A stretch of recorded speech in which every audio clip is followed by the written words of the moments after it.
There were more dead ravens along his path, some of them wounded in the back. He knew she could have easily talked her way past them, or clouded the little tiny raven brains with a spell. She was going out of her way to kill everything in her path. This wasn't Zenobia, not as he knew her.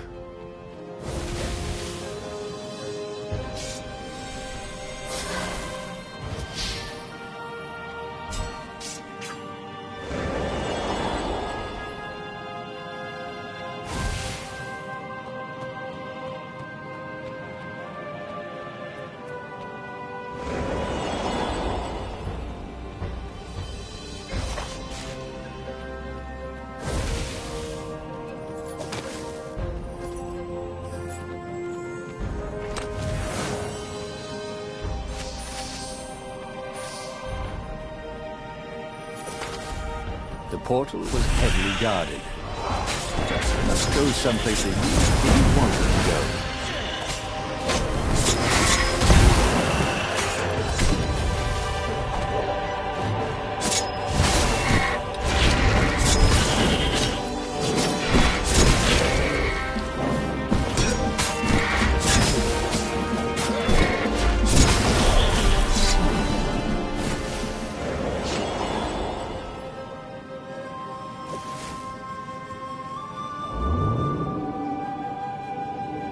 These platforms were great.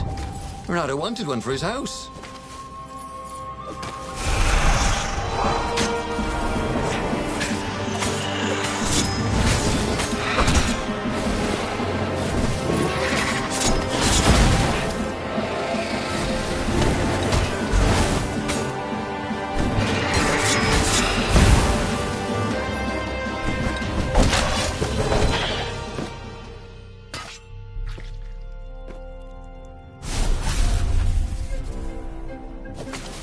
Nighttime, boys! Called the lead raven.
So, his beloved was possessed by the spirit of a demon. That's what it meant to be a hero. To brave the darkness in your loved one's soul. To have faith there was still good in her. To help her out of that darkness, no matter what the cost. But what? What could he do? She'd kill him if he tried to take the Iblis stone from her.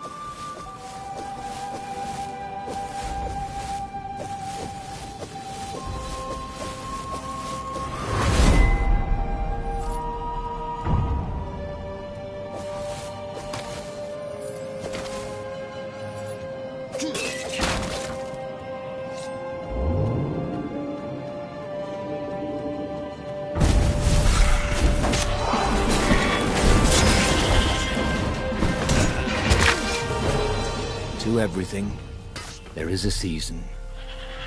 He turned over and died.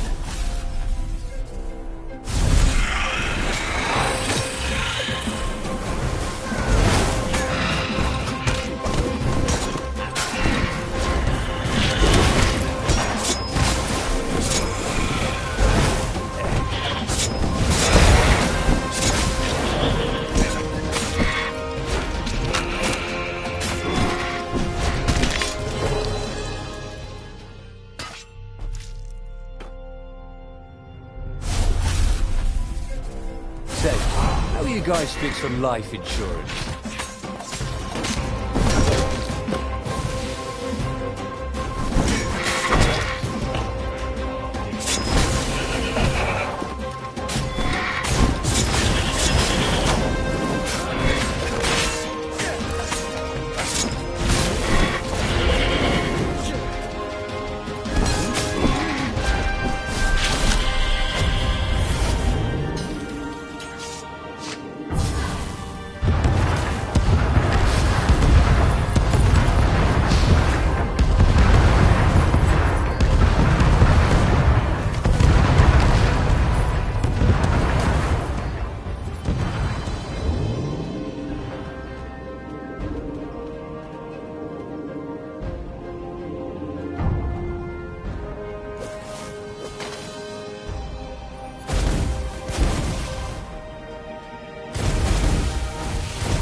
At the end of the trail of raven corpses was Zenobia.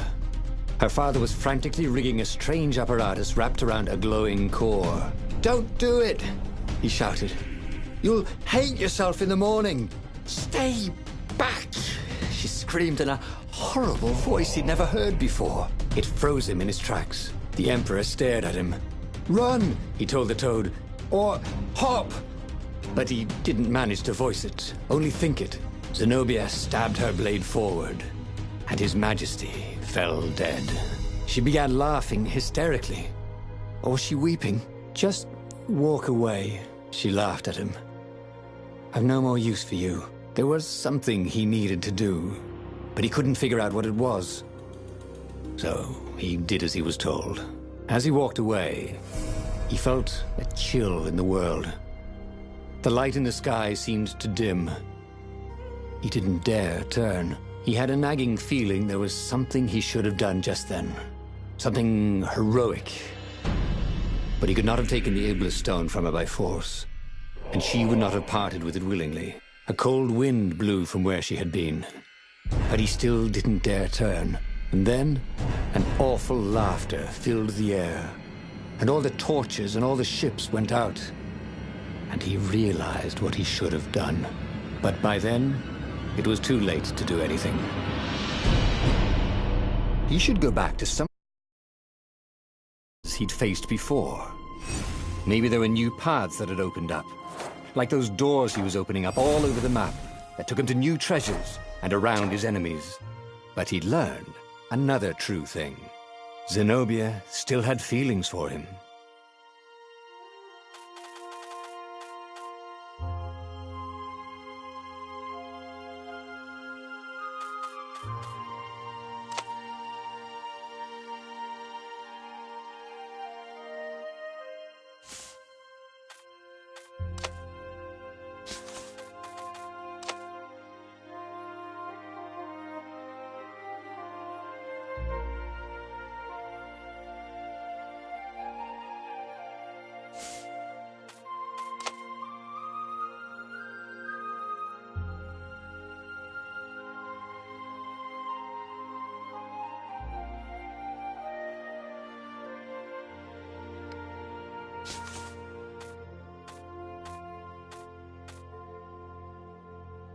The book's pages fluttered to the beginning once again. Faster than before? And he fell. The clouds parted over the Isles of Boreas. It was time to choose. The rebellion was in trouble. Ravens were scouting for the secret rebel base. They needed a game-changer.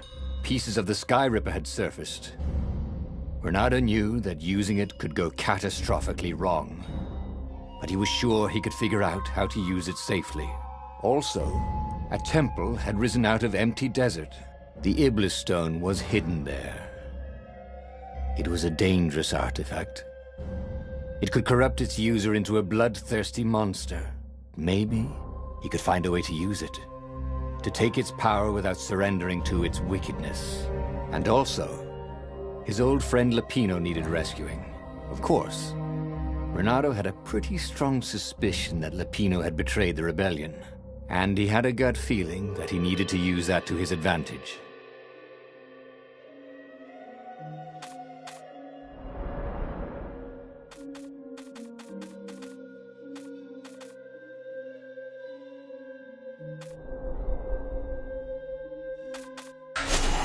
The island was windswept desert. No one went there except ostriches and ostrich hunters. The Iblis Stone. It would whisper promises in his ear, offer him power for blood. But this time, Renato was sure he could master it. And so, Renato went ostrich hunting.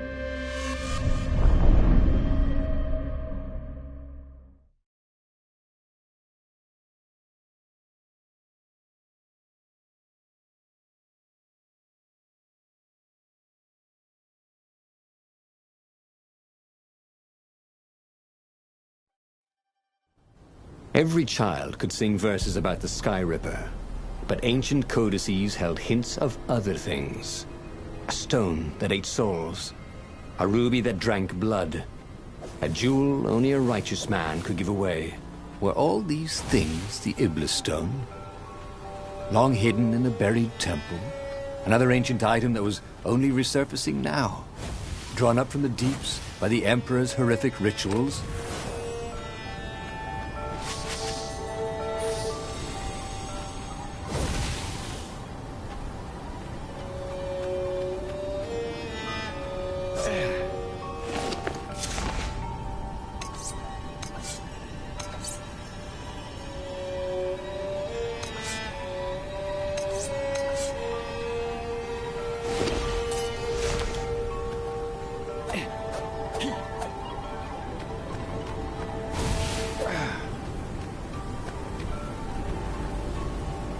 What was he doing here? Last time, the stone had fought him for possession.